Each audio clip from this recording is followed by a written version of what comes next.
বিধানসভা নির্বাচনের প্রথম দফার ভোট গ্রহণ চলাকালীন নন্দীগ্রামের রাজনৈতিক উত্তেজনা। ভোট কেন্দ্রের ভেতরে মোবাইল ফোন ব্যবহারের জন্য এক মহিলা বিএলওকে তিরস্কার করলেন নন্দীগ্রামের বিজেপি প্রার্থী শুভেন্দু অধিকারী। ভোট কেন্দ্রের ভেতরে নিয়ম লঙ্ঘনের অভিযোগ মহিলা বিএলওকে কঠোরভাবে সতর্ক করেন তিনি অভিযোগ পান ওই মহিলা বিএলও বুথের ভেতরে মোবাইল ব্যবহার করছিলেন এবং অন্যান্য ভোটারদের প্রভাবিত করার চেষ্টা করছিলেন। এদিন শুভেন্দু অধিকারী বলেন এই বিষয়ে প্রশাসনকে জানানো হয়েছে। তবে এদিন নন্দীগ্রাম বিধানসভা কেন্দ্রে শান্তিপূর্ণভাবে চলেছে ভোটদান পর্ব। ভোট দিলেন বিজেপি প্রার্থী তথা বিরোধী দলনেতা শুভেন্দু অধিকারী। गाइडलाइन पता ही नहीं है।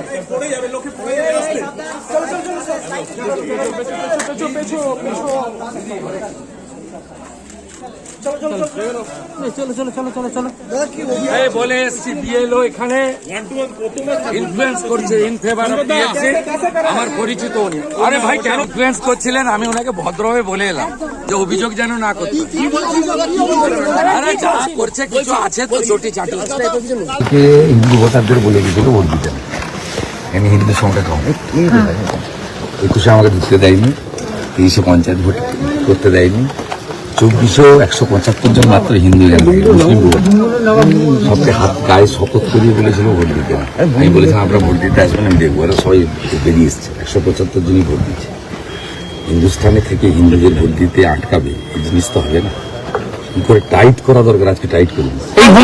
আর ভাড়া বাড়ি নয়, এবার আপনার নিজের স্বপ্নের বাড়ি গড়ে তুলুন। আপনার স্বপ্ন পূরণের সঙ্গী এবং দূষণমুক্ত খোলামেলা পরিবেশে নতুন ঠিকানা আনন্দ নিকেতন, কুমারবাজার, বক্তানগর রোড, রানীগঞ্জ। এখানে রয়েছে 2 এবং 3 বিএইচকে অ্যাপার্টমেন্ট। মাত্র 1 কিলোমিটার দূরত্বে পেয়ে যাবেন station, market, bus stand, bank, school, হসপিটালের সুবিধা। সন্নিকটে জাতীয় সড়ক, বাঁকুড়া মেদিনীপুর হাইওয়ে।